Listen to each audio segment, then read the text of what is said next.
we applied a lot of Mr. Rogers in my entire household. Okay, that makes sense. When I had anger issues as a child, I do remember one of the things we were allowed to do, and this sounds so silly.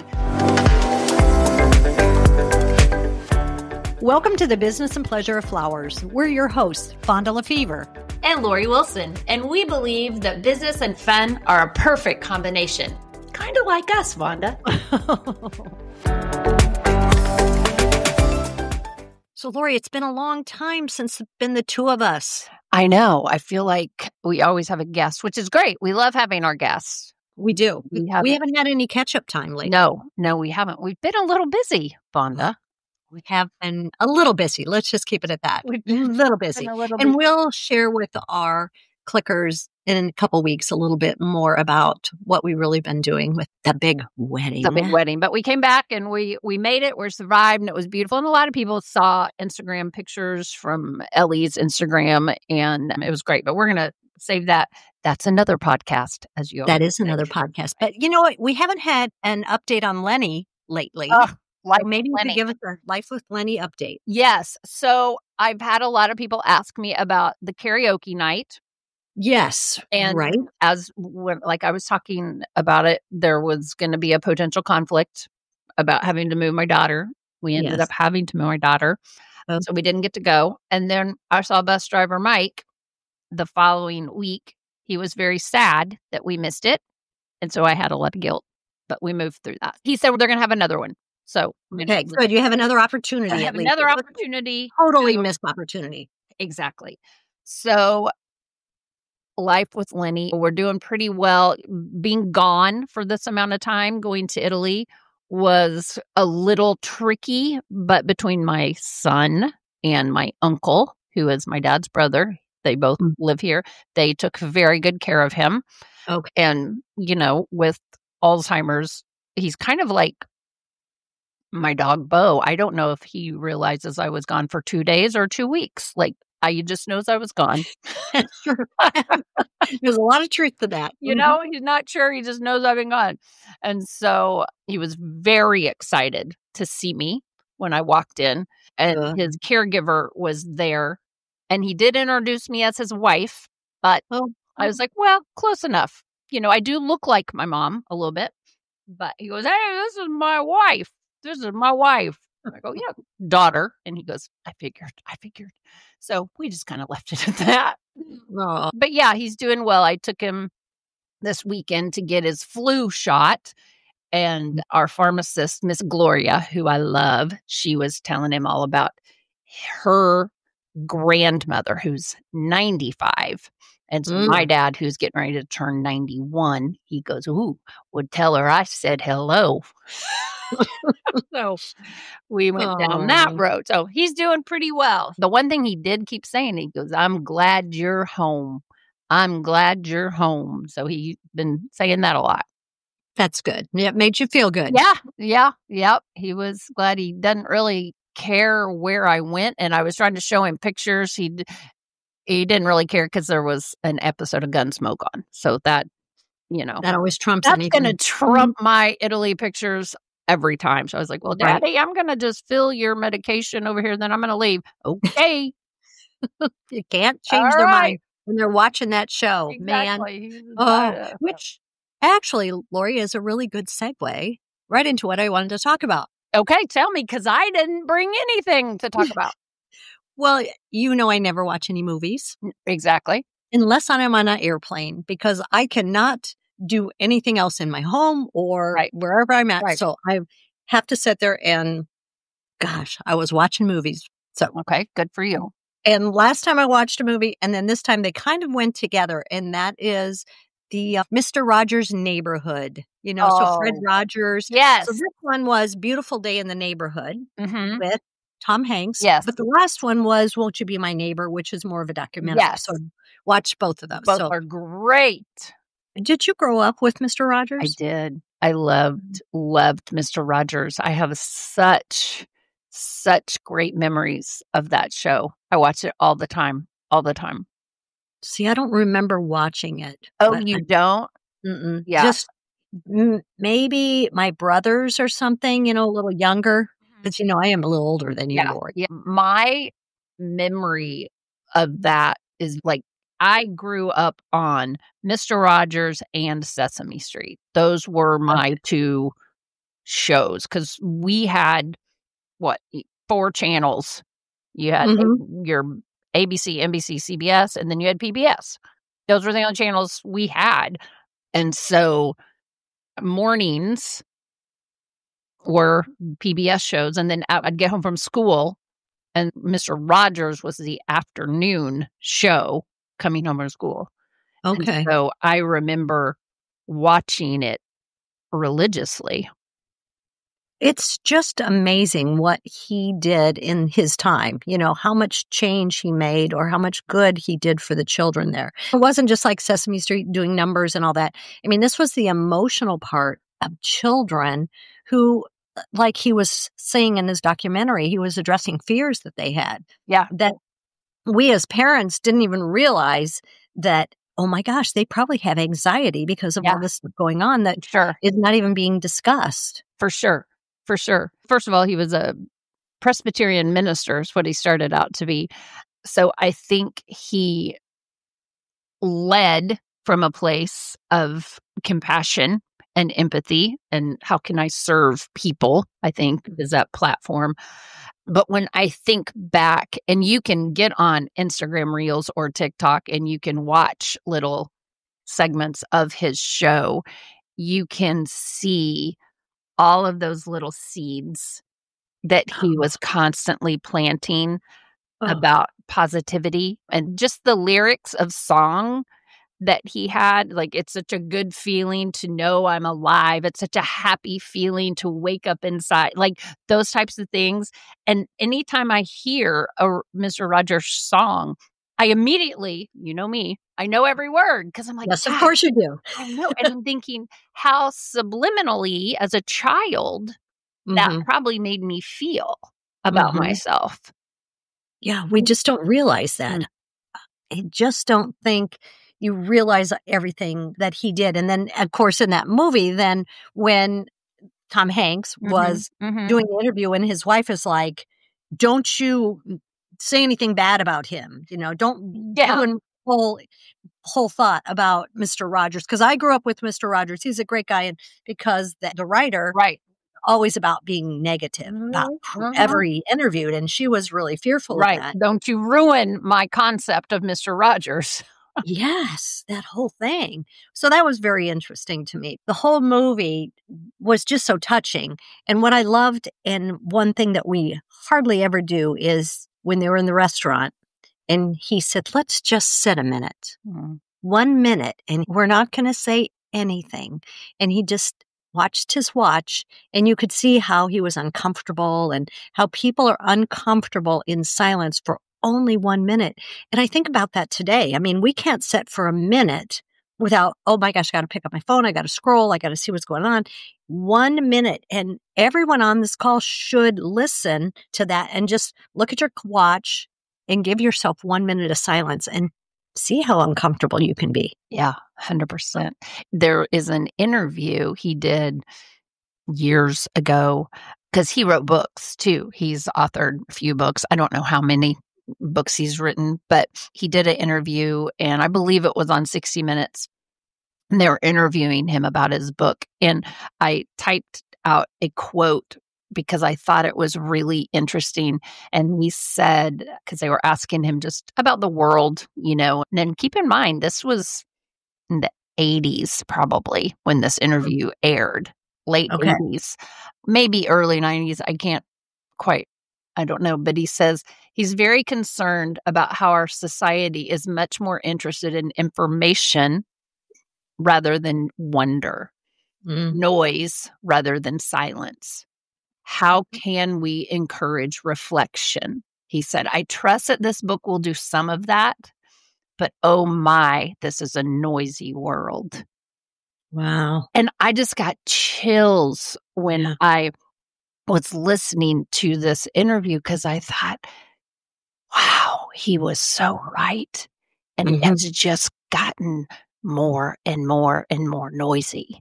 And Mhm. this interview was before TikTok and like, you know what I mean? And like all of the even noisier and noisier.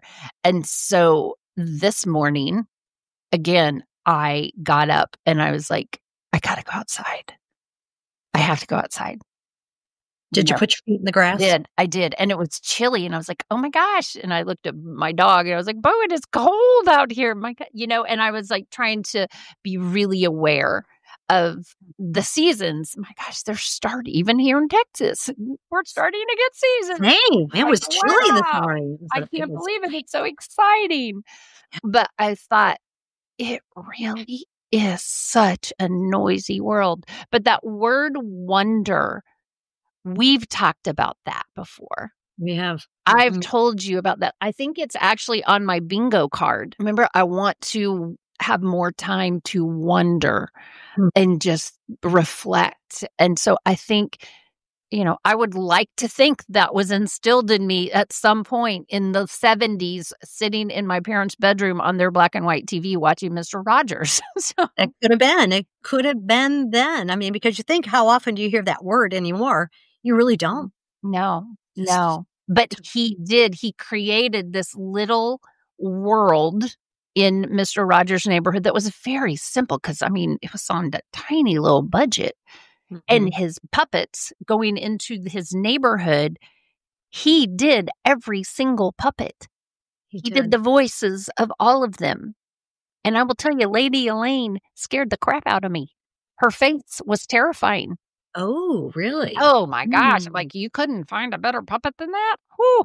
But to this day, it's like jump scare when I see it. But that world, it always had a little bit of a problem, but they came together and they wondered and they imagined together and they figured it out. And the trolley, just everything I just remember. And it was so safe.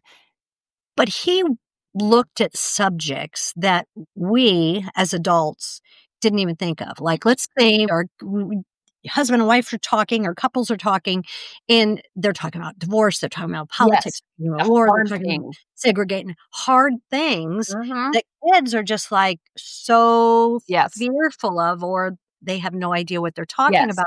And he was able to bring those down to a level that kids would understand. Say it's okay to have that fear. It's if we talk about it, then things can be solved. Exactly. Just the roots that he was giving way back then. Now you look at it as an adult, right? Yeah. And you're like, oh my gosh. Yeah. Well, also, I think back, and parents at that time didn't know how to talk. We still don't. We're always learning, but it's not like parents had great therapists back then. We're always a product of our past generation, right? We're always trying to figure out how to, but it's like, how did he know? He just knew this is what these kids need. So he was great at helping us process conflict. When somebody thinks differently than you, can you still be their friend? Of course. Maybe we can learn from one another. Like, he gave us those tools to help, like you said, set a minute and try to look for the understanding and the commonalities, and not just to attack. Right. And that's why I thought today would be just a good time for us to reflect on that, because there is so much of that. And go back to his philosophies. I wanted to just go through those, because if we look at these, boy, if we had embraced these, wouldn't the world be a better place, right? The first is unconditional regard. Is belief that everyone is special and worthy of love simply because they exist, without needing to achieve anything to earn it. He conveyed the message with warmth and honesty, making every child feel seen, heard, and valued. And we just can even put that to every person, what's a child? Why don't we look at that today and go, every single person has value? It's just... Well, we've talked about that with Dr. Nicole Price on here. Like, every human deserves dignity. right? Yeah. That can be hard. I mean, I think about one of our beloved florist Flower Click members who we just love her to pieces, sent us an email last week with a nasty review, an email, someone just hateful. Like, I thought this has to not be real. This has to be a robot or something, but it wasn't. It was a real human. And it's really hard in those moments to go, okay, this human deserves dignity. Like, yeah, true. really, really hard to, Yeah. but I think when we create that mindset, it helps us start at a better foundation instead of they suck. I hate them. Like, because then we're no better than them. Exactly. No, you're right. But we have to literally train our brains. I wrote something just last weekend. I was trying to get myself out of that kind of mindset. It was just talking about how our hurt and anger becomes our own liability. Like, it doesn't help us when we start at that same place as that person. We become our own liability. Mm-hmm. But if we can start at, okay, that person, we don't know what's going on in their life. That's the key, is right there. Even that person who wrote that really nasty review, we don't know where it came from. What was the basis of that? It obviously wasn't the flowers that caused that, or that whatever was happening. Right. Something happened in that person's life that made them feel hateful towards some little thing that happened. Right. I think Dr. Price talks about we don't have to give everyone respect, but everyone is deserving of dignity. I mean, I don't have to respect their belief, but they do deserve dignity. That's okay. Well said. Well said. Those are two separate things. The next one really is you. Oh, empathy and emotional intelligence. Yeah. So he tackled difficult subjects like anger, loss, and change directly and gently. Showed children that all feelings are valid, providing simple ways to manage them. This helped children develop their emotional intelligence and a profound understanding of themselves and others. Yeah, I think he, like you said, he brought up things like divorce, like death. He talked about parents dying or a grandparent. He talked about segregation. I don't think it was a mailman, but it was one of I think it was the mailman in the little pool. I remember that episode. Wow. I didn't grow up in a family that was into segregation and everything, so that wasn't as big of a pivotal moment with me, but I remember that episode so clearly. But one thing also, he made us as children feel, oh, it's not scary that I feel this way. It's okay. It's okay. It's normal. Okay. It's normal to feel this way. And I love that. Well, when this one was talking about the anger, I just remember in the movie where Tom Hanks played Mr. Rogers, and he was talking about anger and this character, with the anger situation. And he said, I have anger. And again, relating to that, and I go swim and I, do this. And these are, but so not only did he talk about them, but he even gave ways to manage it. I mean, before we went to any therapy, right? He was kind of the little kid's therapist. Yeah. He had a song. And it was called Where Do I Go with the Mad That I Feel? Oh, see, I don't know that, Lori. Look at you. I don't remember all of the lyrics, but I remember it was Where Do I Go with the Mad That I Feel? And it was all about things you can do to do that. Now, also, you have to remember, too, my mom was a kindergarten teacher. So she was very big into Mr. Rogers. And so we applied a lot of Mr. Rogers in my entire household. Okay. That makes sense. When I had anger issues as a child, I do remember one of the things we were allowed to do, and this sounds so silly, Pringles cans, okay? Mhm. Empty ones. She would give us a Pringles can. We could stomp on it and the lid would pop off and it would go flying. And to us, that was a release and it turned into fun. So Yep. it would take our anger, but then it became we would pretend we were mad, so we should go stomp on the Pringles can. But, like, she was kind of Mr. Rogers-ish.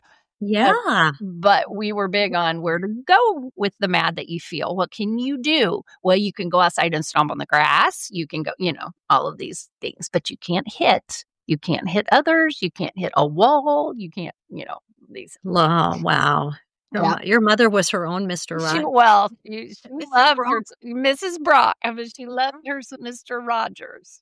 Well, this one I think is really great too, the importance of human connection. And we miss this nowadays. Rogers believed that the human relationships are the most crucial element of development. His show provided a model for the kind of supportive, trusting, and respectful interactions that foster that growth. And wow, children and young adults and adults, I guess everyone, during COVID, when we were not able to have that human connection, was so detrimental to so many kids and adults as well. And now kids are on social media or they're texting back and forth, and it's not that human connection that we have to put down those devices and encourage one another, not even children, humans. We have to have that connection. Well, and I know we're going to talk about the wedding and stuff later, but think about when we were all together in Italy and Mark, my husband, was there and he brand new to our industry.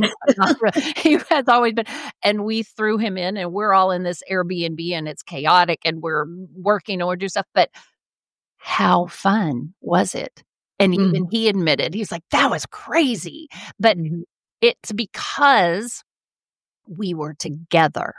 Right. We were working on something for someone we love so much together and having fun. We are so used to virtual, and I'm grateful that we're virtual and we can Zoom and all of the things. But those moments when we are physically together, we don't take those for granted.